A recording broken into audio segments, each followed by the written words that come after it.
Welcome to On the Brink, a fresh lens to take you and your business to new heights. Remember, I'm Andi Simon, your host and your guide.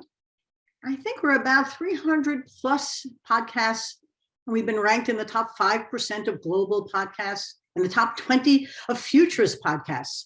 So to you, our listeners, our audience, I can't thank you enough for listening and sharing. And today I have a fantastic woman I want you to meet. Jann Mirchandani is a fantastic website designer and understands the internet and the SEO of things. We had her do several websites for our clients and they were fantastic. Even the clients were fantastic. But it's fun to work with Jann because she really understands what Google has done. They've transformed the buyer's journey. The first thing you're going to think about when you have a need is to go online and search for it. And there's a Jann website waiting for you. Jann, thank you so much for joining me today. Oh, it's a pleasure to be here. Thanks for having me. We're going to do three things today. For my audience, as you're listening in or watching, first, I want Jann to tell you about her own journey. You know how important that is to set the stage. And then we're going to talk about what has Google done to change the way we search, we buy, and we find solutions to what we need. And why is that so important for your identity, your brand, your presence, and what you communicate into the marketplace? Now, at the Westchester Business Council event where Jann was speaking, the others were talking about LinkedIn and social and Instagram. You may be worried about that as well. But without a good foundation on your website, with your content, with your blogs, you don't exist. And the first thing someone will do if they see an Instagram thing is look you up. So why aren't you thinking web first? And that website is so important. Jann, thank you for being here. Oh, it's a pleasure to be here. It's a pleasure to be here. Thanks for having me. Well, you're smiling, and I am too, because I do enjoy working with you. Tell the likewise. It's always fun to work with you. Always fun. Tell them about yourself. Who is Jann? So I actually started my career back in the day, really before websites were even a thing. In fact, it's just a kind of a funny aside. I remember when I was in high school, and they brought in one of the first desktop computers, and I was like, oh, who's ever going to use that thing?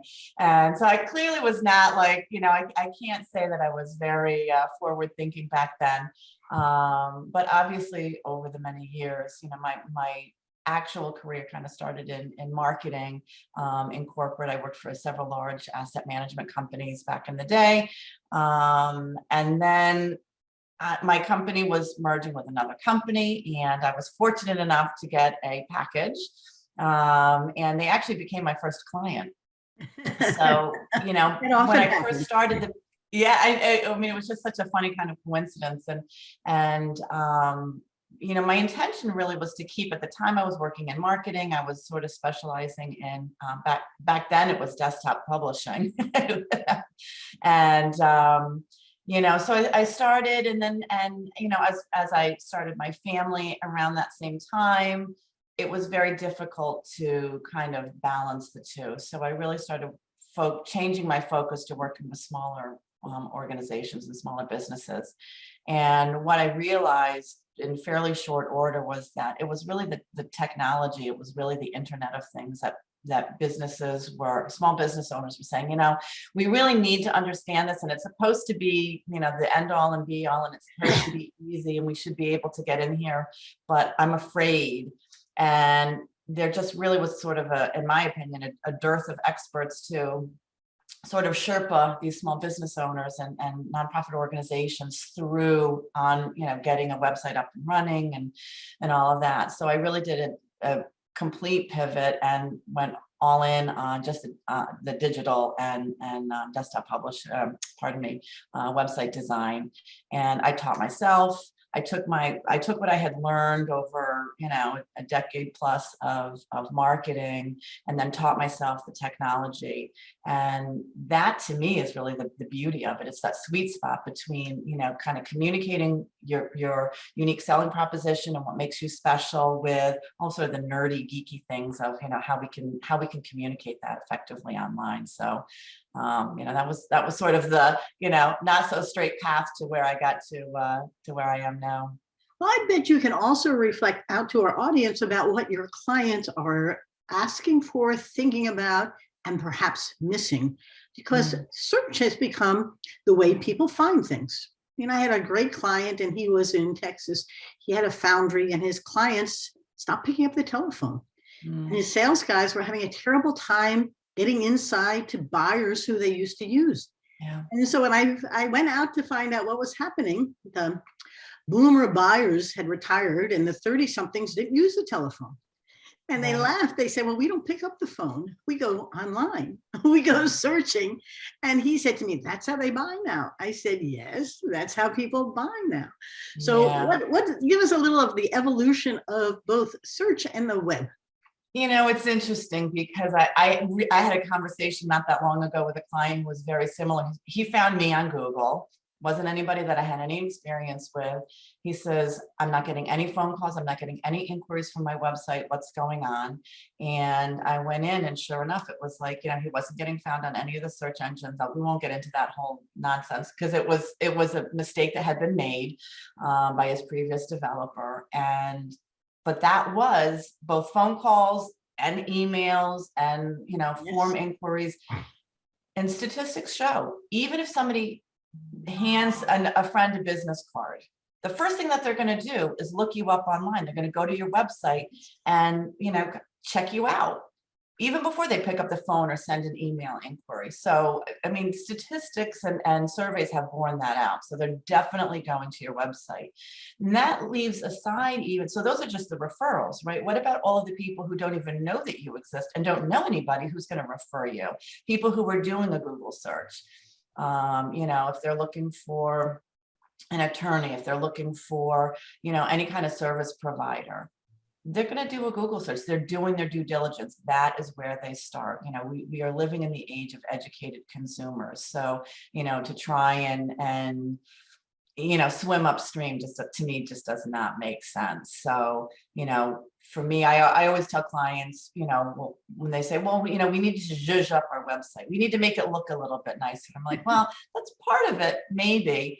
But the reality is you need to think about what you're saying. Who are you communicating with? Are you really attracting your best customers? Are you just trying to, kind of throw spaghetti against a wall and say, these are all of our list of services?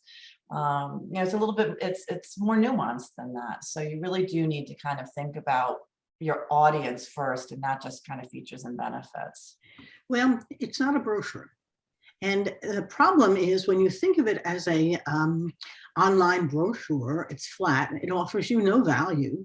And quite frankly, like a brochure, you hope people read it maybe, but it doesn't provide any service. So my pitch always is, what's your value? Because it comes through before anyone has come into you, or even after it's on your web. So we make sure there are about 10 areas where we score highly. So you want to Google corporate anthropologist, I'm on the first page. Right. My blog about why culture change is essential if you're going to change is on the first page. It may not be the first one, but it's down within the first tab. Blue Ocean Strategy Expert. I can't beat the book, but I'm on that second page. Sometimes my stuff's on the first page. Yeah. Think through what are the key words that you want to be known for. What's your authority? Because search is looking for an authority. And the second thing that we've learned, and I'm sure you tell this to your clients, is Google's already gone to local. Yeah. You're going to ask, who's a good attorney near me? Or what's a good restaurant near me? It already knows you want to go near me. Right. It doesn't, you don't need to be in England. You need to be near me. Right. It's a numbers game, 100%. And what you said too about, what search terms do you want to be known for? One of the first things that I sort of counsel my clients on are, it's not what necessarily to how you identify yourself, because many of us sort of fall into, I do website design and development, and, we get very jargony, right? Very quickly on, because, that's the language of our profession. That's not necessarily what our best clientele are looking for, because they don't know necessarily the language of our profession. So you got to kind of throw the jargon out the window to a large extent.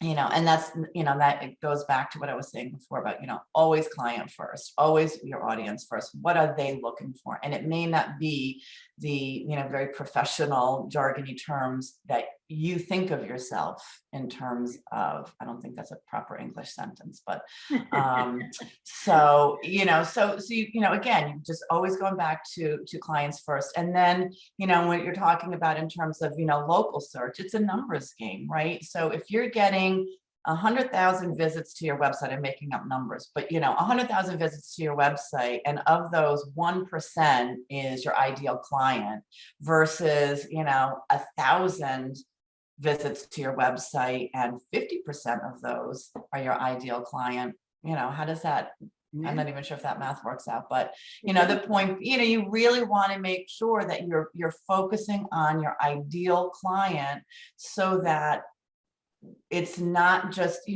Apple is sort of the big standard example of that, right? If somebody's doing a search for Apple, are they looking for, they're going to go apple picking with their family, or are they looking for an iMac?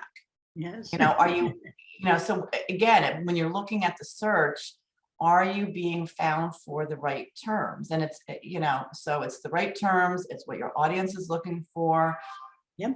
And it may be some of that jargon if you're looking for other professionals. And I certainly know clients that are like, what, I have collaborative partners, I have other industry professionals that refer business to me. So maybe you do want to attract people with some of that. And it goes right directly to what you were talking about in terms of thought leadership and being really known for your expertise and being solid in your core expertise. It's not all that different than the life before the internet, because we forget that people buy from people.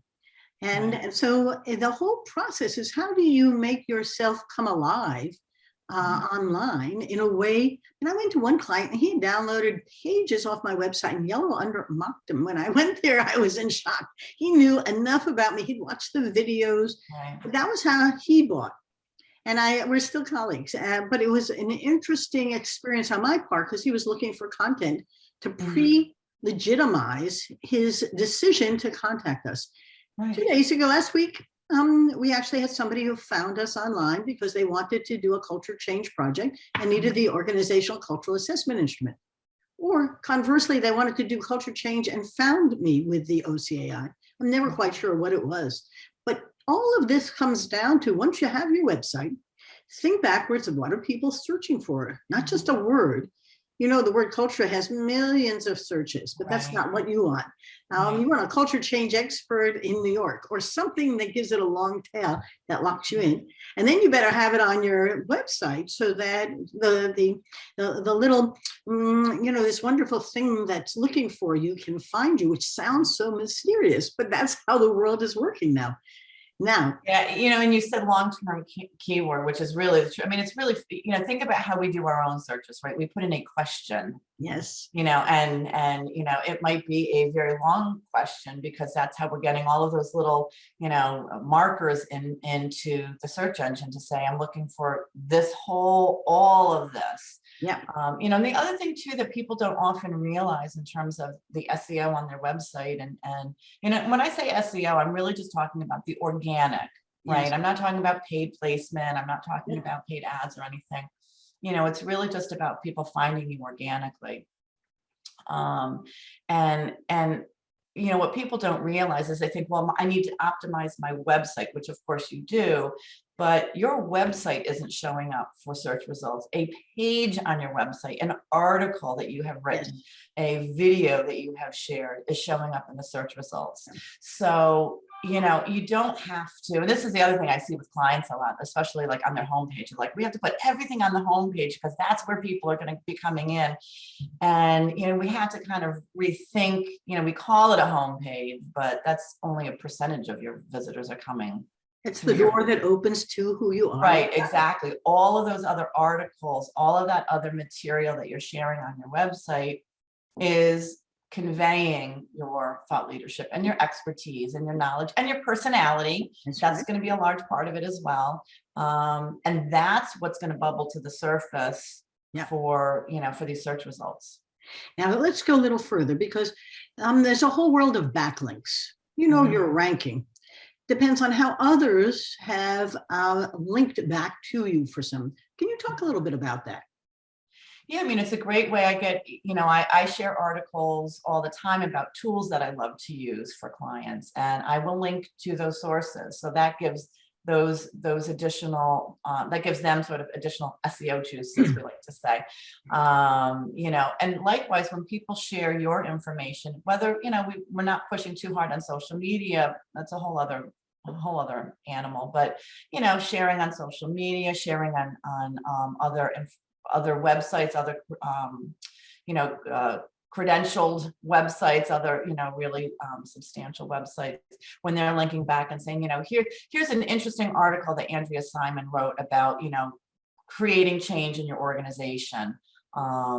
Yep. That all lends credence, right? And lends authority to your information and your expertise. So to the extent that, you can guest blog somewhere, do a podcast somewhere, all of that information then gets shared. It gets shared in the original source, but then links back hopefully to, to your website as well.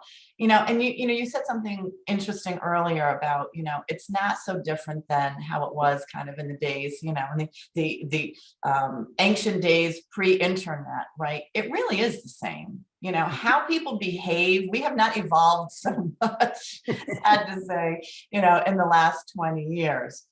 Our tools have changed. Our tools have certainly evolved, but how we make decisions is very much the same. We base our decisions based on who we know and trust, who we like, who we feel comfortable with. So to the extent that we're networking with others, we're connecting and collaborating with others and sharing others as, this is somebody that I know and trust, and, I feel confident recommending them. That all lends credibility, not only to the others, but to you as well. As you're talking, one of the websites you built for us was for a client, and they do a good deal of blogging and showcasing their customers on their site. Right. Now, I often, when I'm working with clients, we have 2 leadership academies, and I talk about belonging cues. This builds trust, because they become icons for others who are looking for people just like me. So that if you can do it for them, you might be able to do it for me. All of this is so, even our podcasts and celebrating others, it's not about us, it's about collaborating, belonging. And these are the kinds of folks I want to share with our audience, so they know that we're good at whatever it is that we're doing here. But I do think the world of the web is mysterious. You said small business, not-for-profits, and I'm not quite sure why they don't realize that they go shopping the same way. They want to find something, but they don't really think of it for their own company in the same fashion, as if, so who would buy me as an attorney or an accounting firm or whatever? And well, why wouldn't they? If you give them the right answers to the question of, how do I handle the new tax law? What is it that matters? What matters isn't the name of your company, maybe the logo, but really is, do you have an answer to my question? And if you do, then you must be trustworthy, and I may belong to you. So the buyer, you're right, hasn't evolved that much. It's just the tools that we use to get there. It is interesting. Yeah. Now, we did say something about social. When we post something, we immediately go out, and we're HubSpot partners, and we post it on all the social. And then we email it to all of our friends and family who are on our CRM. And we then follow up a week later with, in case you missed it, we're going to talk a little bit about how to leverage social as opposed to depend on it. Because there's, if you don't have good content, then social doesn't give you much. It's a vehicle for talking to people. What are your thoughts? Oh my God, I couldn't agree more. Clients often kind of look at me like, what? Because they say, oh, do you do social media? I said, well, I can work with you on your social media, but I will not execute social media on behalf of clients. So that they're like, but you do digital marketing. I said, yeah, I do. Social media is great, as you say, if you have great content. But you have to have content. It's rented. That's rented space. I always tell clients, it's like, what, Facebook, LinkedIn, they can change, Instagram, all of these channels. TikTok is the newest hot thing. They can change their algorithms. They can change their user agreements anytime without your Yep. permission, without without your agreement. You have no say in it. They, can take your content. As soon as you upload it, it's theirs. It no longer belongs to you. You're Yes. in rent, you're in a rented space there. As opposed to your website, you own that real estate. You can take your website and you can move it from one hosting platform to another. I've done that plenty of times with clients, and we're like, you know what, we don't like the setup over here. It's not meeting our needs anymore. And we take it and we move Yeah, it somewhere else. yeah. Your domain, you own that. You can move it from one registrar to another. And all of that is as you make those decisions for your business, your organization. So it's really important to kind of understand that difference of, what you really do control versus what somebody else controls for your organization. Not to say that it doesn't have any needs, because again, we all go to networking events. We all, say, oh, I haven't seen so and so for a while. I should reach out. Those platforms have their uses, certainly LinkedIn, especially, to stay in touch with colleagues as they move from one job to the next, and you might not necessarily have their home phone number.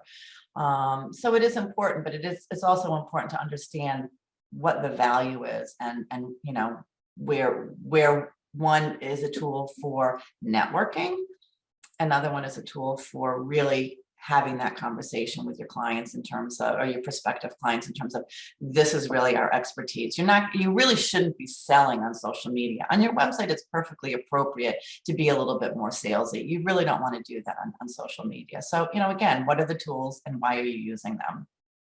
It is interesting as I'm listening to you, because the world of LinkedIn is a science all unto itself, Right. and Instagram as well.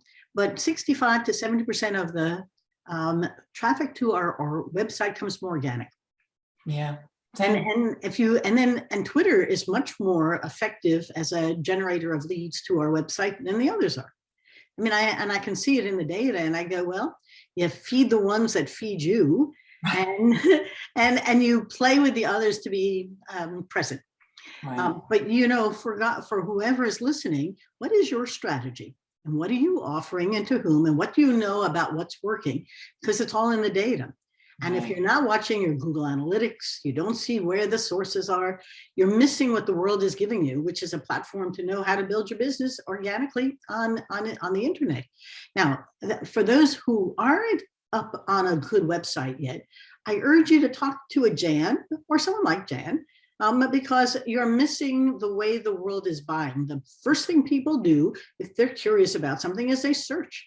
And if you don't come up on the first couple of pages, you don't exist.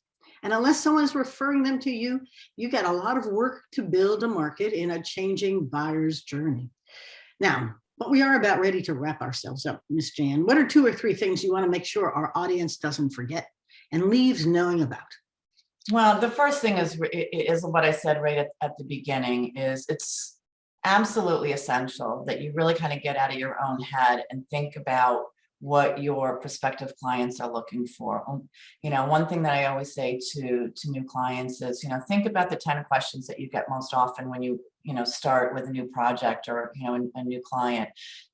They're telling you everything that you need to know about what any other prospective client is going to be asking you, because it's the same question. So, that's really the first thing that you want to do is come back to, what are those prospective clients looking for? And then in terms of, overall presence and how you're presenting yourself online, it goes back to, we haven't really talked about branding, but, the branding experience is, if hopefully people have watched and listened to us today, when they go to my website, they'll say, oh, well, that tracks with what I saw on Andi's podcast. And then if they pick up the phone or send me an email, that experience should be the same as well. Back in the day when I first started, it was like, oh, I have to be very buttoned up and I have to be very professional. And, and I kind of subjugated my own personality to a large extent. And over time, I'm like, that's hard to sustain over time. So, let that personality show, because in many, many instances, that is going to be your sales differentiator. Yeah. So, I think that's important also. And don't set your website and forget it and say, okay, well, we just dusted it off and we just did a new website and, now we're done for another 5 years. I mean, you should No. be really taking a look at it regularly. You should be adding articles regularly. And I know, I have the same issue that every one of my clients have. I'm like, oh, I gotta write a blog. But, again, go back to what you have, bring in guest bloggers, but definitely make sure that you are paying attention regularly to your website to add new content, answer those questions that your prospective clients are asking you, or, what your clients are asking you.